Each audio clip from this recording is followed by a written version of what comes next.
How's it going, everybody? Welcome back to the Connections podcast powered by OfferCentral. We're very, very excited today to have this special guest here. He's in the real estate industry, but what he does is actually very, very interesting and so niche. I actually didn't even know about this until I met him, and I've been in the real estate industry 9 years. That's how niche it is. You know, we've done a ton of transactions, and it's just very, very specific. So I'm very, very honored to present my good friend Alfred. When did we meet? We met a couple months ago. Couple months, man. Yes, a lot has happened since. Yeah, our wives met, which was awesome. You know, they got along, and they were both Italian, which was interesting. You know, we're both Latinos, so that's interesting. We got similar tastes, I guess you could say. For sure. But yeah, Alfred, tell us a little bit about what you do. Yeah. You know, what you've done and stuff like that. I'm Alfred Taren. I reside in Chino. I used to live in Chino Hills, so you might catch me saying Alfred from Chino Hills sometimes. But I'm in the surplus funds game, which is a little niche carve-out sort of element of real estate. And in a nutshell, and we'll elaborate as we go, but in a nutshell, what surplus funds is, we help homeowners reclaim their equity after they've been foreclosed on. Does that make sense?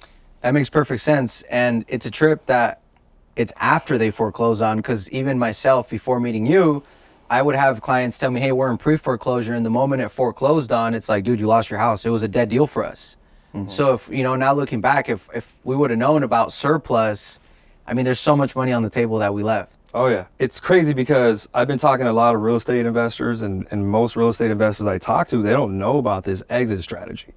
What they do know is like a cash deal, a creative deal, a novation, right? Or they might take it down themselves, but nobody knows what to do if a high equity property actually goes to foreclosure and sells to a third party bidder, right? So it's a good question to ask when you really put this into perspective, is like, what happens to the equity for somebody who had a property, high equity? What happens to that equity when they foreclose, right? Before you, obviously you and I met, the answer you would have given me was that it goes to the bank. Exactly. Right? Yeah. But little do most real estate investors know is that the funds that are generated from this third-party sale, the auction sale, these funds are the new equity that comes from the sale, right? So that equity is actually due to the homeowner who lost the property. What trips me out about the business is if somebody has equity, right? And that's for like even myself now, I still don't fully understand the business and I'm still learning myself, but like, what homeowner allows their property to get foreclosed on with equity? That I still don't know the answer to that. I've been doing the surplus game for 11 years now. And I still, to this day, get shocked as to how people let their house go when they have 90% equity, 95% equity. I've seen $500,000, $600,000 homes get foreclosed on for 15 grand. That's nuts. Yeah. And having equity, you know, I would understand if, you know, they were backwards or they were even, but having a ton of equity. Yeah, when you have all kinds of power and like options, right? The ball's in your court when you have that much equity. But there's homeowners that just don't know what to do, or they're just really stubborn, or they just think, hey, you know what? The worst case scenario, it can't happen to me because foreclosure only really happens one time in a lifetime. And so if you've never experienced it before, which is 99.9% of my clients, they don't think that it'll actually happen to them. Yeah. Right? So if you've never been struck by lightning before, then the chances of you believing it's going to happen are very slim, right? And so I think that's kind of the mindset. There's a lot of like denial and it won't happen to me. But it does happen, and it happens every single day across the entire country. And it's very sad that it does happen. And the number one question I always ask these people, because I kind of want to see where their headspace is at, I ask them, hey, what happened? What led to this foreclosure? Why did you let it sell? Why did you let it go? You had all this equity. You could have done so many things. And they always tell me, one of the big things they tell me is, you know, I was talking to an investor or somebody who was telling me that they were going to buy my property, and then at the 11th hour they disappeared. And so for sounds like a wholesaler. That's what it sounds like to me, or a realtor that couldn't perform, something happened, right? And then, so what that tells me is either, the person that was working with them either didn't know what they were doing, they couldn't perform, two, or they just saw what was going to happen and they didn't know how to respond to that, right? They didn't have the additional tool in their toolbox, right? Or this exit strategy that most real estate investors don't know about, which is surplus funds. But had they known, like, there's so many wholesalers that could have used this and could have been more empowered. They could have been more confident about, talking to the seller, saying, hey, this is about to happen and there's no stopping it. But the good news is that you do have some equity and we're going to be able to save a significant amount of your equity. Yeah. Which is a trip, because I've had homeowners that'll be like, hey, my property's in pre-foreclosure and the auction date is in 3 days. And that's when they want to start talking, huh? Yeah, that's exactly, 48, 72 hours before, it's like, hey, we need to close. And it's like, holy shit, and a lot of the times, I mean, we're able to make stuff happen. Yeah. The thing is, the ones where we can't make stuff happen, though, is when they've already gotten so many extensions that the bank is just like, hey, no more extensions, and I've gotten those too.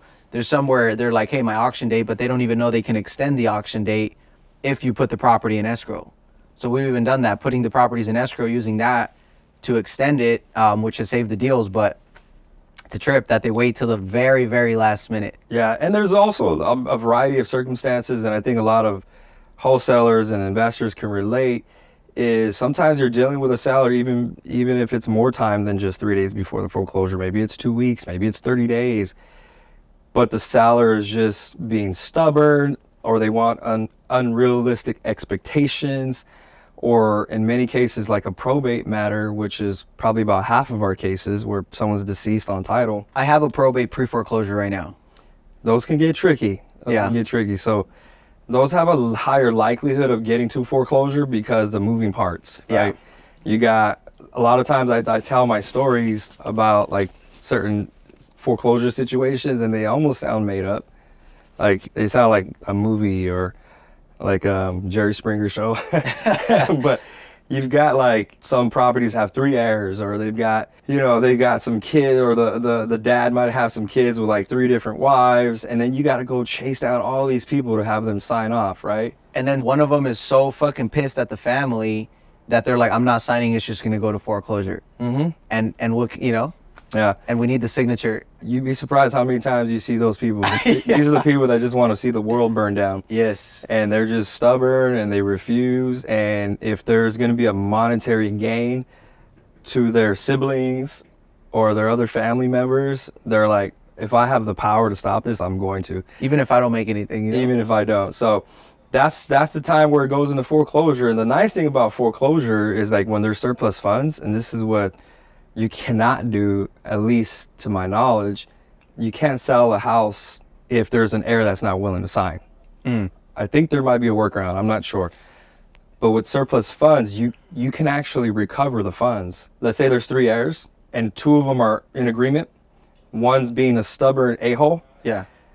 We can file a claim for 2/3 of the funds. Really? Mm-hmm. And see, that's interesting because, you're right. If, like, say a probate, we need all their signatures. Anybody on title or any beneficiaries, we need all their signatures to complete the sale. So that's interesting. So that better person can keep, can let the state have their funds, Yeah, the person being stubborn, they'll just lose their funds to the state, or, depending on who talks to them, they could come to their senses and be like, hey, why am I going to just let go of, 20, 30, 40 grand or whatever it is. Yeah. Whatever their portion is. Anybody, most people, I don't care if you're rich or poor, like you can use 20, 30, 40 grand, especially if you know your heirs have already collected it and you're like, damn, I can't do anything to stop that from happening, and the money's just, get flushed down the toilet or go to the government. So what happens with the money? Say like for the money that doesn't get claimed or there's no heirs, there's no nothing. Yeah. This is the biggest selling point for us when we're talking to a homeowner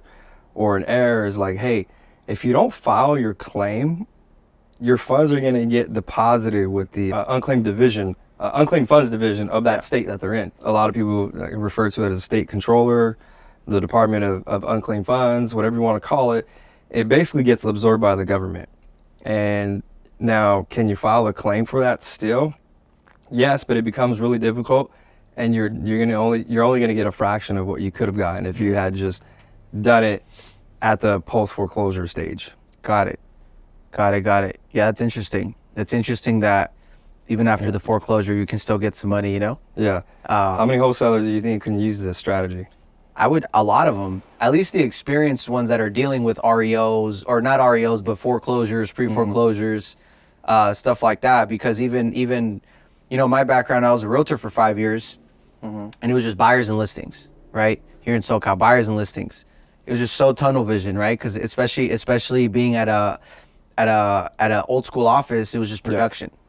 And then I transferred to wholesaling, and then I was strictly wholesaling, right? I just want to wholesale, just strictly wholesale, no more buyers and sellers. And now, you know, getting the experience that I've gotten, you know, I've been in the industry going on 9 years. Now it's more of a full service. So like, you know, we have an in-house agent. You know, she does the listings and buyers. We do wholesaling. We do flips to anybody that wants to get into wholesaling. The biggest thing about wholesaling is you learn how to underwrite deals like an investor. So once you start making some money, if you're already finding the deals, you might as well at least take one or two of those down and do another exit strategy. Yeah. And so now we're flipping, we're wholesaling, you know, we're getting into the surplus. We're dealing with REO properties, pre-foreclosures, probates. We're doing listings. So imagine a standard agent or a standard wholesaler goes to the appointment, and he shows up with just, hey, I can buy your property, or hey, I can list your house. And then I go in there and I'm like, hey, these are the options. Doesn't matter what you pick as long as you use us. I mean, you can't go wrong, dude. That's like being a ninja, a real estate ninja. Yeah. Right? You can Yeah, pull multiple out, exit strategies. You got weapons, you got knives, swords. Yes. You It's like, hey, we can buy it from you. This is the price we need it at. Yeah. These are the reasons why. Hey, if you want top dollar, I mean, it doesn't make sense for us. We can plug you in with a cash buyer. We have a ton of them. Or hey, at that time we might have a retail buyer. Say it's it qualifies for traditional financing. We have a retail buyer. We plug them in and do it off market, and then we can do something where it's like a net listing type of thing, or we just get a commission because we're licensed, right? And we can double lend it, or we can buy and hold. Like it's phenomenal, dude. Question for you: why'd you stop? Or I mean, I know you're still an agent, right? I'm licensed. I don't practice the retail side though. What makes wholesaling better than being a traditional agent? Wholesaling, it's harder to get a deal, but it's easier to get it across the finish line. Okay. Retail's completely flipped. It's easier to get a client, but it's just so much paperwork and legalities and so much funding, and it's just so much more that goes into the actual escrow process. Like with wholesaling, it's literally 5 sheets of paper. It's a 3-page RPA and a 2-page assignment. And then the buyer takes over, and then when it closes, we get paid. Yeah. Retail is completely different. You got to go show homes. You got to do the showings. You got to open up homes. You got to take the pictures. I mean, it's just a completely different process. And retail is a lot more emotion-based. So like a lot of these homes that we're dealing with, you know, like if people are selling to buy something bigger, their kids grew up in the house, you know, they're more emotionally attached. Where with fixers, a lot of the times, like say probates, they inherited the properties, or you know, they've been in, you know, they own multiple properties, so they just don't care about the property as much, and it's all numbers. And for my specific personality type, that fits me a lot better. Right. That's why girls that become agents start doing very well, because they can have that nurture and support. You know, I'm not like that at all. I know. You're just a bulldozer, right? Yeah, I'm a shark. I just say the numbers work. You know what I'm saying? And it's all relationship, you know? Yeah, for sure, man. So that's interesting, because there's a lot of regulation coming down the pipe, right? Like, do you think at some point wholesalers are gonna like need to be real estate agents? Well, they're trying to do that in a couple states, from what I know. Like Oklahoma, I believe, does that, and then Illinois, I think, is another one. Iowa just did theirs. Iowa, yeah. So but it's very hard to monitor the wholesales. Like, how do you really know somebody's wholesaling, right? Like, even with brokerages, like, you're using your own name or corporation. Like, how do you really know who's wholesaling? Because you don't really own the property. Right. You're just finding the property and then assigning it. So there really is no paper trail unless you go into that file. But then to know that file, I mean, it's private information. Not just anybody can access it unless you're part of the transaction. For sure, man. Okay. So I think it'll be very hard to regulate it. I'm sure they're gonna try, right? Because it's like the freaking wild west when it comes to wholesaling. But it's going to be very difficult. But I think the brokerage that figures it out and monetizes wholesaling and retail in a hybrid system, I think that's the next phase. That sounds pretty gangster. Whoever does that first the correct way is going to make a lot of money. Yeah, that's interesting because I don't wholesale in Oregon, but I heard Oregon, you're subject to like jail time if you're caught wholesaling. Like there's zero tolerance for wholesaling. No way. Even if it's a double close. Really? Yeah, if they find out that you sold that real estate with the intention to just sell it and not hold it at all or live in it, then that is considered wholesaling. How do you prove that though?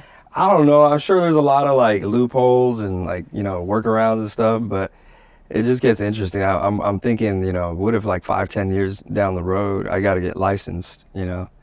Hopefully I don't have to worry about that. I have my license and I was thinking of actually letting it expire. Yeah. So, it'd be good. It's just that, right now you're in 10 different states. So imagine getting licensed in 10 different states. Hell no, bro. That's what I'm saying, like there's no way of, it's very hard to even like in Oregon, right? Like where they say the intention to sell it. It's like, hey, well, I was actually buying it, but I couldn't get the loan or my financial situation didn't allow me to purchase this property at that time. So I decided to sell it. Yeah. A controversial thing about Oregon, and this, I don't want to get into like politics or anything. You're allowed to like squat in houses. You're allowed to like, I think you're allowed to like use drugs on the streets and steal cars, but you can't wholesale, which is completely just mind-boggling to me. I don't get it. I don't get the logic. But anyway, let's talk about WealthCon, dude. How was that? Let's talk about WealthCon. Yeah, it was great. It was great. Ryan Pineda's deal. There's obviously a lot of real estate people there. RJ Bates was there. How many people go to that right now? They said that the tickets sold was like 1,500. Yeah. It seemed like 1,500. It was it was at the Caesar's Palace too. Yeah. So I think normally, I don't know, this is my first one going, but I think it's at the Tropicana or something like that normally. They closed it down though. Yeah, they closed that casino down. Yeah, it was like the oldest casino on the strip. Yeah, that one, and I think like the Flamingo.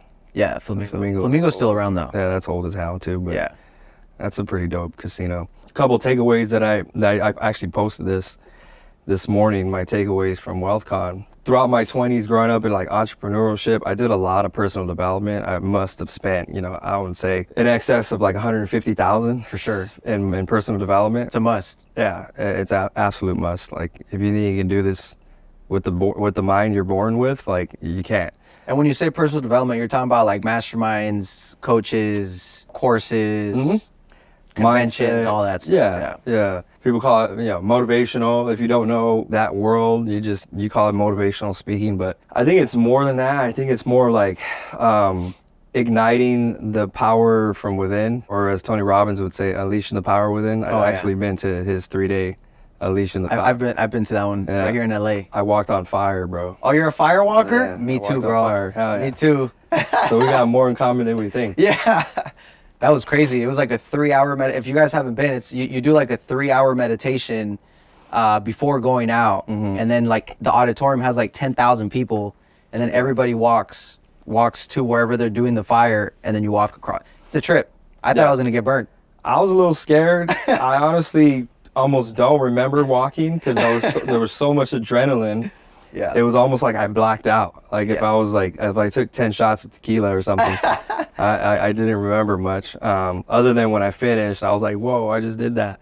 Yeah. And then I immediately look at my feet and there was nothing on my feet. It was crazy. So, but back to WealthCon, dude, the 3 takeaways for me, and actually I posted this, as I said, earlier this morning is, and this is why I think everybody should be very, very like cautious with how they spend their time and who they spend it with, right? Yeah. Time is your most scarce asset, right? 100%. Your scarcest asset. But even deeper than that, the number of heartbeats you have remaining is your scarcest asset, right? And so sitting here right now together, you and I, we're sharing heartbeats, right? Yeah. We're bromancing right now, but we're sharing heartbeats, and you're limited, right? You only have a certain number remaining. And so if you can put it into that kind of perspective, because time is like, some say it's like a linear thing and it doesn't really exist. So when you say time's your scarcest asset, it's like, okay, it sounds very cliche. Yeah. But when you can really break it down and get even deeper and relate it to like your actual human being, right?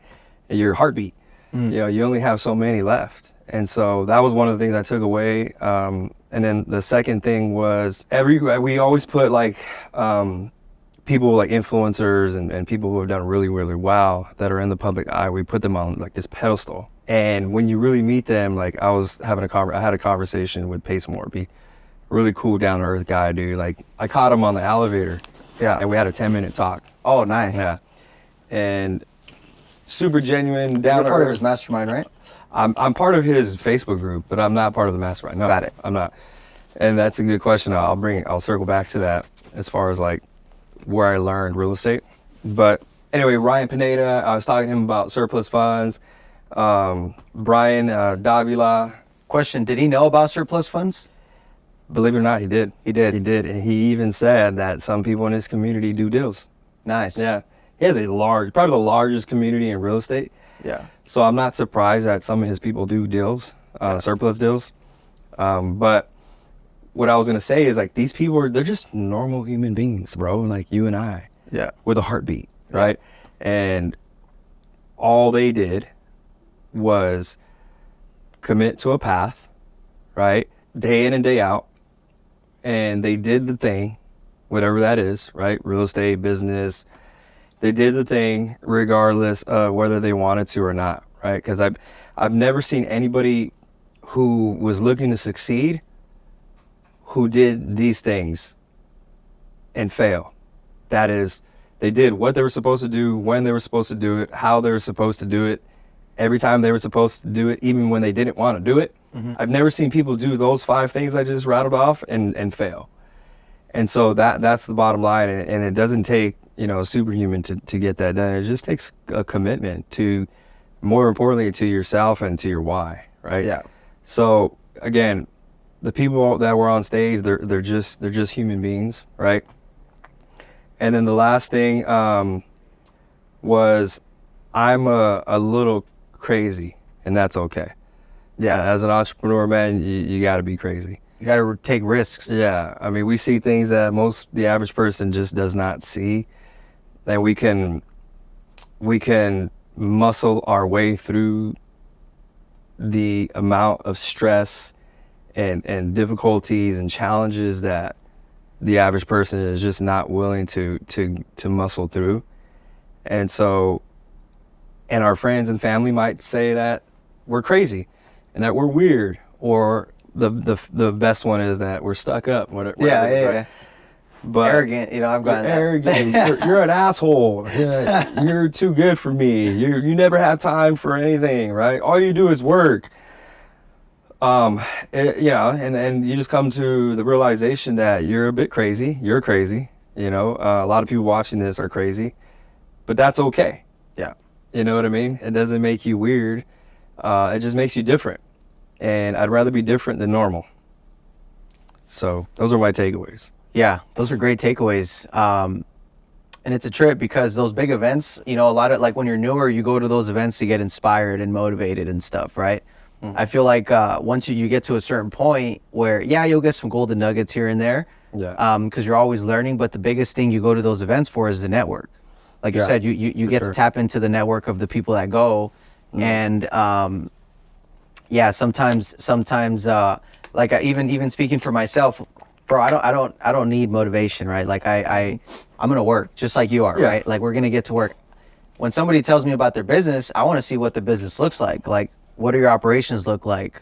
What are your lead generation services? What CRM are you using? What kind of funnels are you using? What's your script? Like the actual business aspect to see how we can add value, right? So those events are really good for networking. Yeah, the tactics, right? Like, what are you doing in your business that I could be doing? Exchanging value. Yeah, I hear you, man.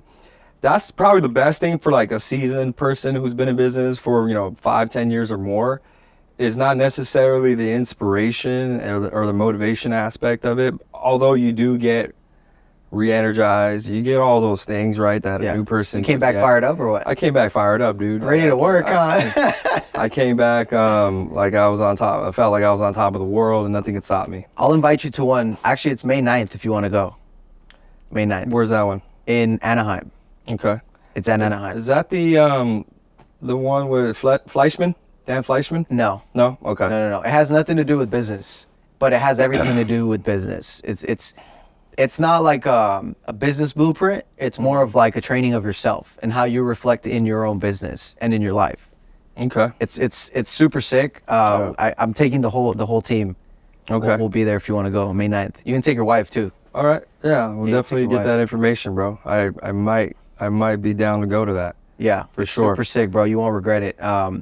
But yeah, it's interesting. But I'm glad you had a good time at WealthCon, dude, and made good connections and stuff. Yeah. I mean, the unique thing about WealthCon is just you can go to those every single time they're put on, right? There's another one in July. I think they have them once a quarter. Yeah, that's crazy. Damn, that's crazy.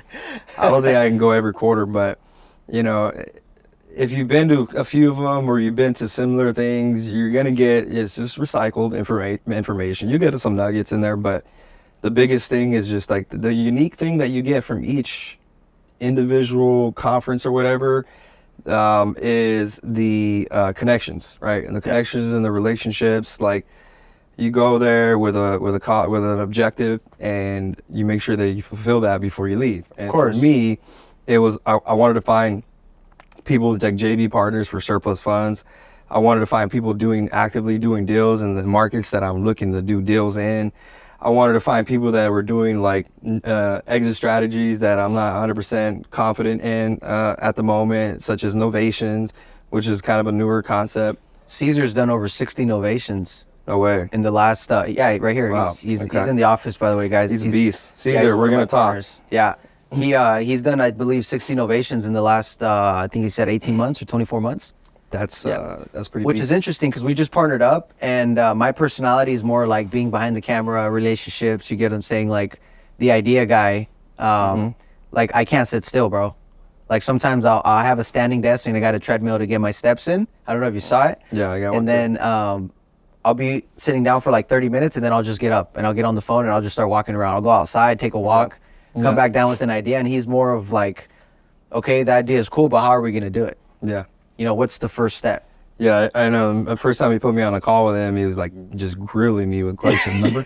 I was like, damn, I wasn't ready for all these questions. Yeah, and I didn't even know he was gonna ask questions like that. You know? No, they're very methodical, thought out questions. I mean, I don't. Yeah, he's awesome. He's awesome. That's why he's a good element to your team, bro. 100%. Yeah, so we partnered up, and so you might want to ask him some stuff about I will. novations. Yeah.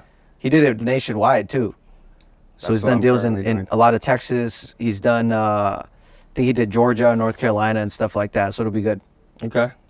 Georgia, Texas, those are hot markets for me. Very hot. Yeah. For surplus funds. For those watching, if you've got deals in Texas, Georgia, California, we do Nevada and Oregon as well. If you got deals that fall through, let me know, let Neil know, and we can tackle them and get the surplus funds. Yeah. Yeah, and those are properties that already got foreclosed on. Yeah. That High equity, you know. That's still true. Every time you say that, it trips me out, by the way, that high equity still gets foreclosed because there's so many options when you have that equity. Yeah, like there's no way. And, you know, granted, like most foreclosures don't have high equity. Exactly. Because, you know, I don't want to say in a mean way, but I guess I'll just say you got to be pretty dumb in the moment to get foreclosed on, because I would say so many- ignorant. Ignorant's a better word because you just yeah, don't know, like get you what I'm just saying? you got to be very like not in the know or misinformed or uninformed just to like allow your property to go to foreclosure, especially in California and like a lot, especially like judicial states like Nevada and Arizona and Washington. You get so many chances, bro. You get like 1, 2, 3 So many years sometimes. extensions. You could even just open escrow, even if it's not a quote real unquote- escrow. Yeah, you just get an escrow number. Yeah. And they'll extend the foreclosure. You can file bankruptcy. You can do what they call skeleton bankruptcy, which is like a fake bankruptcy to stop the sale. And it's called automatic stay bankruptcy. This is all legal, by the way, guys. All legal. It's all, yeah. It's all. It sounds crazy, but Right. it's all within the lines. It is. Yeah. I mean, the judge has to approve it, so it has to be legal. Yeah. And judicial states for like BKs and stuff. Even in non-judicial states, the BKs have to be granted by the judge. But most properties end up going either getting postponed, or they go back to the bank as an REO, or the beneficiary takes it back somehow. And the very seldom that high equity properties get foreclosed. Yeah. But those seldom properties create the market that we work in. So question, where do you even get that data? Like, where do you personally, if you want to share that, where do you personally get that data? Yeah, a lot of the stuff is public. You can get it on auction websites. I go to auction websites. I go to different softwares like Property Radar. I also get boots on the ground in certain pockets that I need to be present at. So I got people that go out to auctions for me. I got relationships with auctioneers too, which is more of like a seasoned or advanced approach. And just because I've been doing it for so long, I have relationships with foreclosure attorneys that also are able to send me deals. So, but if you're a new person just starting out, you can go to the county websites and you can pull foreclosures there. Like, it's free, or you can go to auction websites and see what the auctions are doing, and you can be at live auctions. So there's so many different ways to look at these deals. Now, the biggest thing is like, okay, you can see the deal, what it sells for. The other thing is being able to underwrite and figure out what the debt was on that property. And then once you can figure out that there's a surplus, what do you do next? Mm-hmm. They call Alfred. They call me. Right?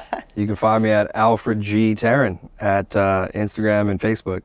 There it is. But yeah, we can help with the heavy lifting because there is a legal process that's involved, right? There is some civil code that needs to be followed. We do have attorneys that work our files. Sometimes these files go to court, and so we have attorneys on record that appear at these court hearings on our client's behalf, and they essentially get the funds released. So there's a little bit of a process. It's not wholesale, as simple as wholesaling, right? Where you can just get a DocuSign and that'll push it to the end. And 30 days, 30 days, you're paid. Yeah, these are a little longer. Yeah. Wait, a lot longer. A lot longer, actually. Yeah.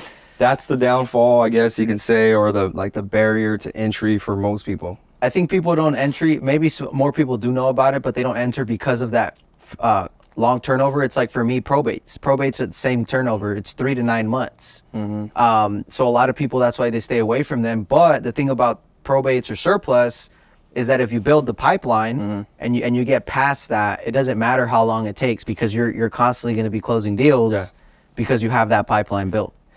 Yeah, and when I first started doing this back in 2013, when I first started real estate, our pipeline was ridiculous. I mean, we were funding 40 to 60 deals a month. That's nuts. Yeah, and our pipeline, like what you would say, what's in escrow, we had like 200 to 300 deals in escrow at any given time. What? Yeah, dude. What? Yeah. It was insanity. But how big was your team? We had an office. It was about 25 to 30 of us. It was a big operation. It was a pretty big In-house. operation. In-house, yeah. This was before COVID. Yeah. This was before virtual. VAs, yeah. This was before remote work, all that. And everybody we hired I didn't even know about VAs back then. I had kind of heard about like big companies doing it, like Apple was doing it, obviously, and customer service. When you call customer service, you can tell. You don't get anybody in here. No one's from the States, but yeah. We were a big operation. There was 4 owners. We were recovering millions of dollars of surplus funds every single year. Especially in that year, those years, I think foreclosures and stuff was a lot more frequent because the market was just coming back. Yeah. So I'm guessing. I mean, I'm sure right now there's a lot of them still, but not as many as that. I feel like they're gonna come back though. They are. It wasn't as many as the 2008 bubble. For sure. And it trickled all the way into the following years. But the other thing that made us so successful, we were the #1 surplus funds company in the country. The other thing that made us successful was that there was no competition. And so it was easy to close the deals. Yeah. Like, you know, I mean, you still had to work for it. You still had to cold call and get a hold of people and use a script and all that. But there wasn't someone calling them right when you hang up that phone. Like today, I'll be on the phone with somebody, or somebody from my team will be talking to a homeowner, and you can literally hear their phone like just blowing up. You know, other people are trying to call them. So today you have to really stand out. You got to really be different. You got to say different things. You got to have different offers other than just, I'm going to help you claim your funds. You got to offer different things and stuff like that. So, and I'm sure since there's more competition, the margins got smaller because, you know, people are paying the price or getting, it's like the 1% broker, flat fee broker, you know?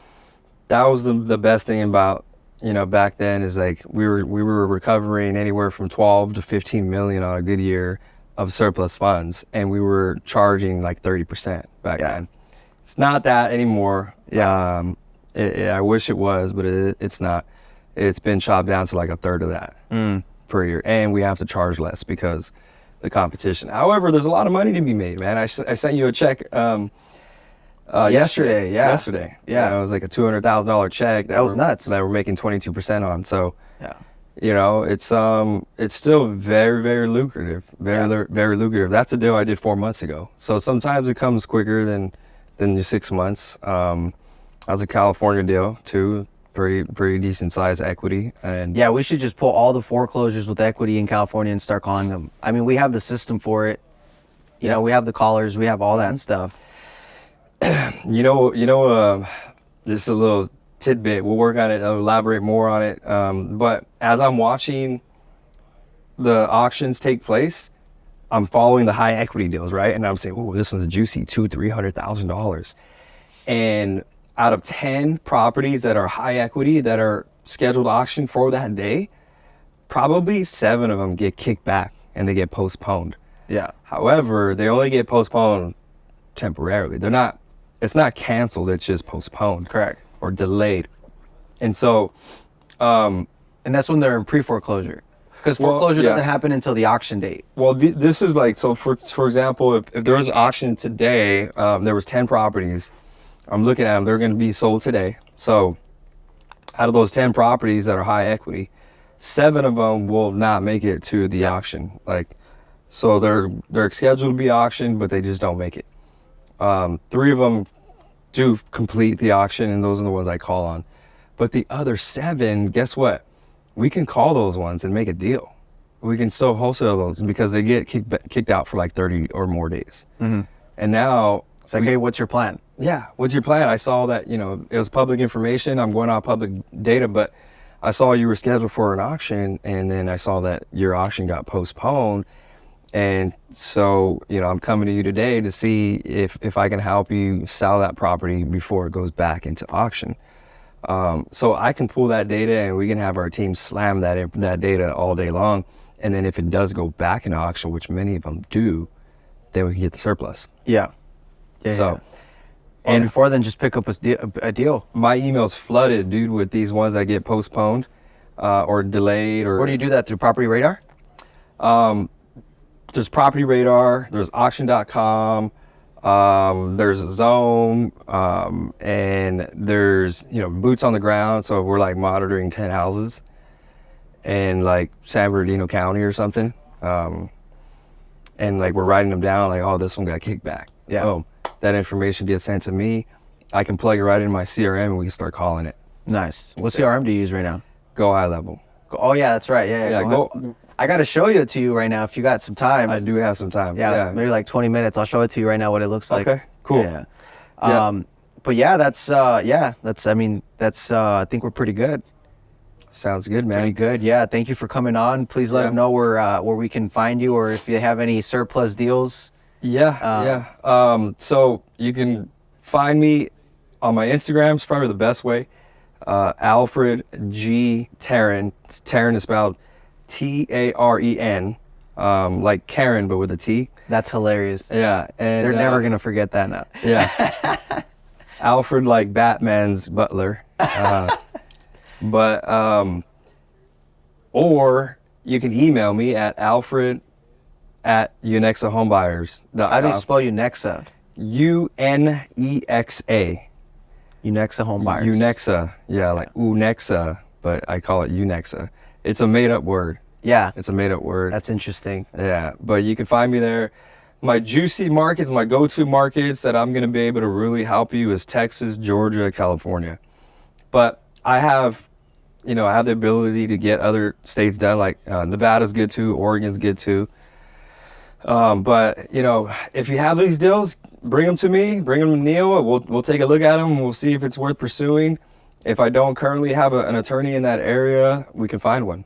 Yeah, for sure. Sounds good. Well, thank you for coming. And if you guys want to learn how to wholesale or how we generate our own seller leads, the biggest thing we teach here is how to be self-sufficient, whether you're an agent or a wholesaler, learning how to generate your own stuff, how to keep yourself organized, and how to shift from a salesperson to an actual business owner. So reach out to me, Neil with the Deal on Instagram, or Alfred if you have any surplus deals. And thanks for being on, dude. Deal with the deal. Looking forward to it. Yeah, and let's see what we get.